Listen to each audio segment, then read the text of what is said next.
السلام علیکم۔ حدیث رسول اللہ صلی اللہ علیہ وسلم نے فرمایا، سب سے زیادہ آزمائش انبیاء پر آتی ہے، پھر جو ان کے بعد مرتبے میں سب سے قریب ہوتا ہے،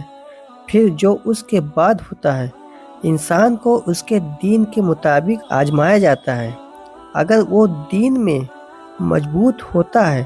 تو اس کی آزمائش بھی سخت ہوتی ہے، اور اگر وہ دین میں کمزور ہوتا ہے تو اس پر اس کے دین کے مطابق آزمائش آتی ہے، اور بندہ پر آزمائش آتی رہتی ہے یہاں تک کہ وہ زمین پر اس حال میں چلتا ہے کہ اس پر کوئی گناہ نہیں ہوتا ہے۔ یہ حدیث ہمیں سکھاتی ہے کہ آزمائش اللہ کے قریب کرنے کا ذریعہ ہوتی ہے، اور جو لوگ دین میں مضبوط ہوتے ہیں انہیں بڑی آزمائش کا سامنا کرنا پڑتا ہے۔ رسول اللہ صلی اللہ علیہ وسلم نے فرمایا، جب اللہ کسی قوم سے محبت کرتا ہے تو انہیں آزمائش میں مبتلا کر دیتا ہے، پس جو اس پر راضی ہو اس کے لیے اللہ کی رضا ہے، اور جو ناراض ہو اس کے لیے اللہ کی ناراضگی ہے۔ یہ حدیث ہمیں یہ سکھاتی ہے کہ آزمائش اللہ کی محبت کی نشانی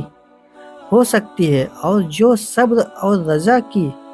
مظاہرہ کرتی ہے اللہ اسے اپنی رضا سے نوازتا ہے۔ رسول اللہ صلی اللہ علیہ وسلم نے فرمایا،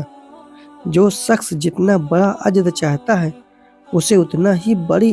آزمائش سے گزرنا پڑتا ہے، اور جب اللہ کسی قوم سے محبت کرتا ہے تو اسے آزمائش میں مبتلا کر دیتا ہے، پس جو اس آزمائش پر راضی رہے اس کے لیے اللہ کی رضا ہے، اور جو ناراض ہو اس کے لیے اللہ کی ناراضگی ہے۔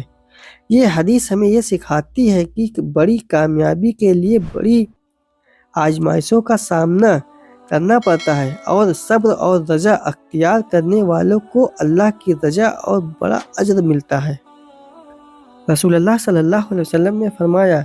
بے شک جب اللہ کسی بندے کے ساتھ بھلائی کا ارادہ کرتا ہے تو اسے آزمائش میں ڈال دیتا ہے۔